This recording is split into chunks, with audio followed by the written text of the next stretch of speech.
is from NBC. Barry Diller weighs in on the Hollywood streaming wars. And this is talking about Quibi. I hope I'm pronouncing that right. It's Quibi. And I don't know a lot about that particular service. And it says Quibi is a total speculation, quote unquote. And Apple, quote, hasn't decided yet about Apple TV Plus. Barry Diller is considered a Hollywood mogul. For people that don't know, he was the head of Paramount at one time. So it says here, Barry Diller, the Hollywood mogul who once employed Jeffrey Katzenberg as his assistant, says he is neither bearish nor bullish about Quibi, the new short-form streaming service Katzenberg plans to launch next month. This is another service that's going to be coming out. Instead, Diller says he admires the bet because it's a total speculation.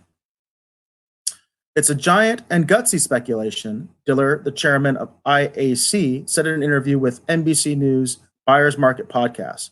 Most people, when they hear it, aren't overwhelmed by the idea, which makes it all the gutsier. Quibi's fate is a topic du jour in an industry that has become obsessed with the rise of streaming services like Apple Plus, HBO Max, and NBC Universal's Peacock. Unlike the others, Quibi will be mobile only and will feature premium short-form content. It's not clear yet that there's any real demand for such a service. Now, what I hear here is I feel like Quibi is going to try to compete directly with YouTube. We had a previous article where we talked about YouTube is actually the dominant player in the mobile streaming wars, if you will, and on that front.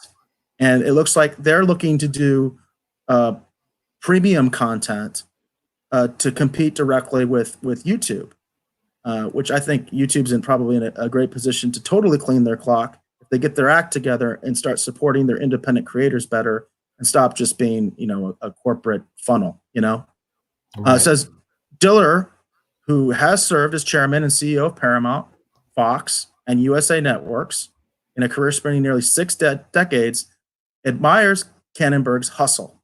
Says whatever happens, he's so naked out there with this, Diller said. He's just standing there waiting for the ride to either come towards him or leave him naked on the beach.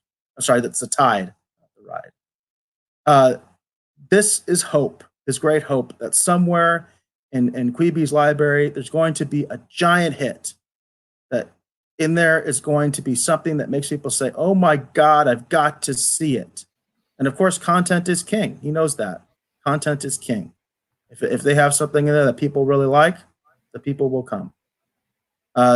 NBC mentions their bias in this because they are going to be producing a newscast on Quibi.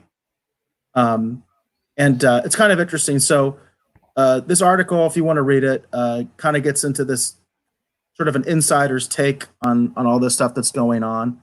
I just thought it was interesting because we did talk previously about YouTube and how how nobody even comes close to them when it comes to mobile streaming. And this particular service is taking like a bullseye target on YouTube and going after them with quote unquote premium content. Interesting. Yeah, I mean, it kind of makes sense. And but at the same point too, I mean, even if it is quote unquote premium content, YouTube has got such a head start. If they can just get their act together, they're in such a strong position. I mean, they could jack it up, but I don't think there's too far they have to go to reinforce their position and, basically be the long tail play, you know what I mean? The one that outlasts everyone else, which is ironic because I remember when I first heard about what YouTube was supposed to be, all I could think of is like, how is that even going to work? But here they are, the dominant force specifically in mobile. And it makes sense. I probably watch things on YouTube on my phone more than just about anything else. So Yeah, it's the same with me. 'Cause I actually don't really like watching things on my phone.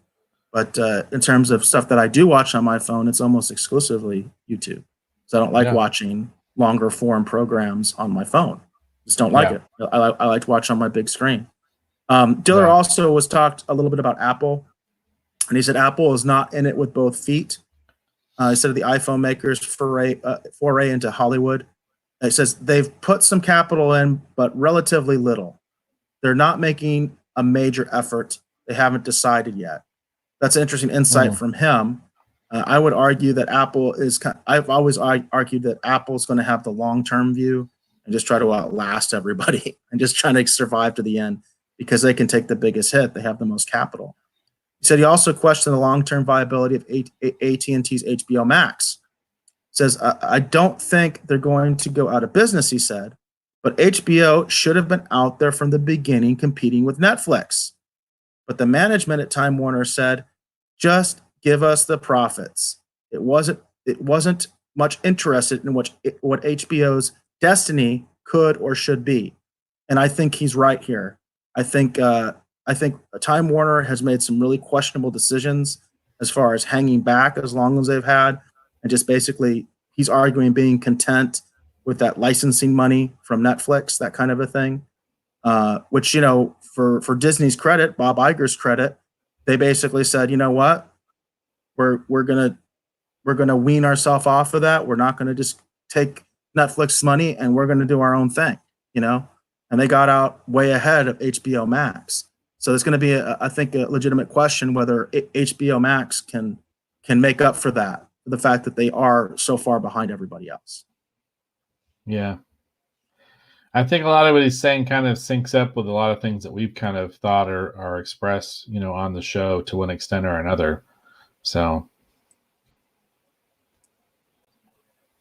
interesting. Cool.